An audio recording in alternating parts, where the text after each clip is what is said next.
नमस्कार मंडळी, सर्वांना गुढीपाडव्याच्या हार्दिक शुभेच्छा. हा माझा पहिला ब्लॉग आहे आणि आज पाहणार आहोत आपण गुढीपाडवा कसा साजरा करतो ते. नव्या वर्षाच दिन सोडा मनातली आढी गेलं साली गेली आढी आता पाडवा पाडवा तुम्ही येरा बरी लोभ वाढवा वाढवा गुढीपाडव्याचा सण आता उभा. आता पुरण तर शिजलं होतं छानपैकी, पण पाणी कमी पडलं होतं म्हणून मी त्यात पाणी टाकलं आणि येळवणी सेपरेट करून ठेवलं. येळवणी म्हणजे कट, आमच्याकडे येळवणी म्हणतात.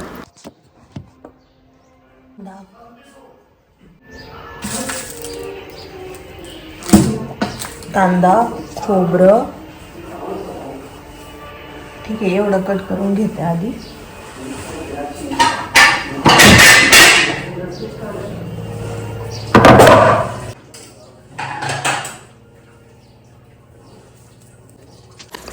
आता इथे कांदा आणि खोबरं मी कट करून घेणार आहे आणि तव्यावर चांगलं तेल टाकून भाजून घेणार आहे. कांदा खूप कडू होता, त्याच्यामुळे डोळ्याला जरा त्रास होत होता. आता मी तवा ठेवलाय आणि छान कांदा लालसर होईपर्यंत भाजून घेणार आहे आणि खोबरं पण. आणि इकडे मुलांचा आरडाओरडा चालू होता तर तिकडे गेले होते मी. नाही का काय घातली? अच्छा, माझा मावस भाऊ होता, तो त्याला म्हटला की देव बाप्पाला यायचंय का तर आंघोळ कर. याने आंघोळ नव्हती केली, तर आता मग लगेच उठला आणि गेला आंघोळीला. हा माझा मोठा मुलगा आहे वेद,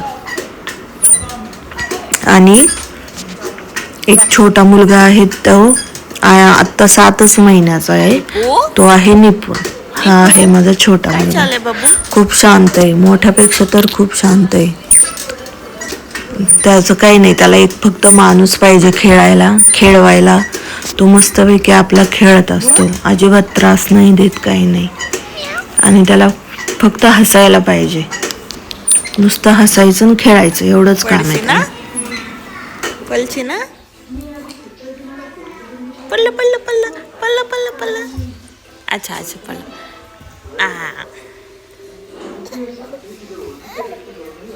मुलांचं झाल्यानंतर आता परत किचनमध्ये आले आणि आता आमटी करायला घ्यायचं होतं.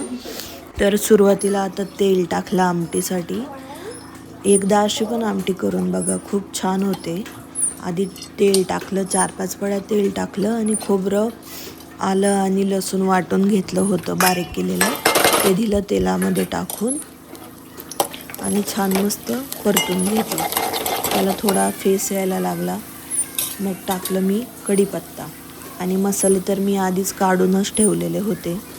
ते मसाले पण मग वरून दिले टाकून, कोथिंबीर पण चिरून टाकली होती. छान मसाले लाल होईपर्यंत, तेल सुटेपर्यंत भाजले, खरपूस होईपर्यंत. आणि जो कट ठेवलेला असतो ना, ज्याला आम्ही येळवणी म्हणतो, काही कट पण म्हणतात, तो दिला टाकून. सॉरी, आधी वाटण पण टाकलं होतं, कांदा आणि खोबरं जे मी वाटून घेतलं होतं ना, कांदा वाटून घेतलेला तो पण टाकला. थोडं भांड्यात खाली राहिलेलं असतं ते पाणी टाकून घेतलं. वाफ खूप निघत होती म्हणून खिडकी उघडली होती. हे पहा आता किती छान तेल सुटलंय. असं तेल सुटलं ना तर मग मसाला छान भाजतो. मग आता यात कट टाकून घ्यायचं आपण ठेवलेलं. अशी आमटी परत कधीच बनत नाही जेव्हा आपण पुरणपोळीच्या वेळेस बनवतो, कारण या कटने ना त्याला छान चव येते एक वेगळीच. मग तशी आमटी परत नाही बनतच नाही, कारण तो कट वगैरे नसतो ना.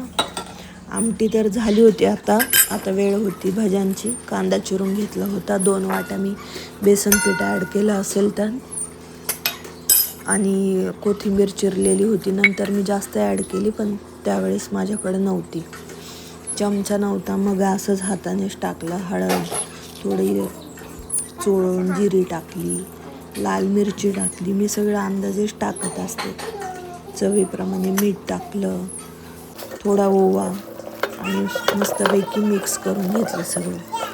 आत्ता जास्त पाणी नाही टाकलं, जेव्हा करतो ना तेव्हा पाणी ॲड करायचं, कारण ते नंतर परत पातळ होऊन जातं. आता पुरण करायला घेतलं, जेवढं पाहिजे तेवढं गूळ टाकून घेतला. मग ते खूप पाणी सोडतं, गुळाने खूप पाणी सुटतं पुरणाला. थोडं पाणी आटलं, हे काय सुटलं होतं पाणी जरा आटल्यासारखं झालं. मग मी बडीशेप, सुंठ आणि विलायची याची पावडर बनवून ठेवली होती. जसं पाणी आटलं ते मी ग्राइंड करून ठेवलेलं, मग लास्टला टाकून दिलं आणि छान मिक्स करून घेतलं. सगळं असलं का पुरणपोळी एकदम छान होते. सगळं मिक्स केलं, छान झालं होतं पुरणपोळी. माझं काम चालू असतानाच मग मिस्टर आले होते बाळाला घेऊन. घे म्हटले त्याला, मी करतो थोडंफार मदत. मग पापड दिले तळून. खूप पापड मोठे होते, ते म्हटले मी देतो तळून मोठे पापड, तुकडे नको करू.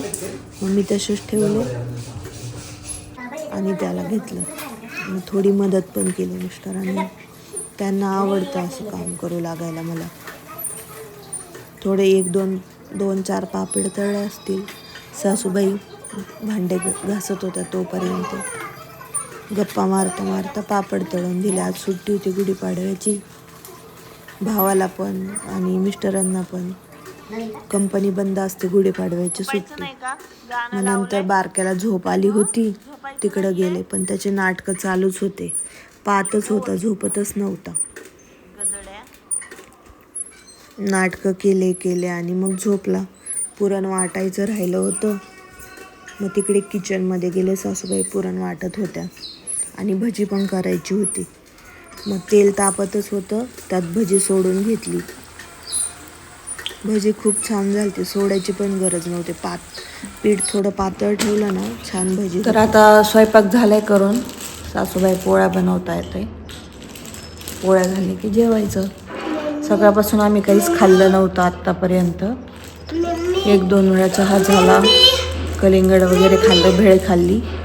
आता जेवणच करणार आहे. काय बाबू, काय बोल. काय भजे खातोय. अच्छा, तू सांग ना. तू सांग. पिलू म्हणतोय त्यांना सांग की मी भजे खातोय. ठीक आहे, सांग. अच्छा ठीक आहे. आमचा बाळ आता भजी खातोय. आणि हे बघा, सगळ्यांचं झालं होतं जेवण करून, मीच राहिले होते. मग छानपैकी पोळ्या खाऊन घेतल्या आणि संध्याकाळ झाली 5 वाजता. मग आम्ही गुढी उतरून घेतली. गुढी उतरवली, गाड्या वगैरे पण सगळ्यांनी धुतल्या आणि निवांत बसले सगळे. व्हिडिओ आवडला असेल तर सबस्क्राईब नक्की करा, कमेंट करा. भेटूया पुढच्या नवीन व्हिडिओमध्ये.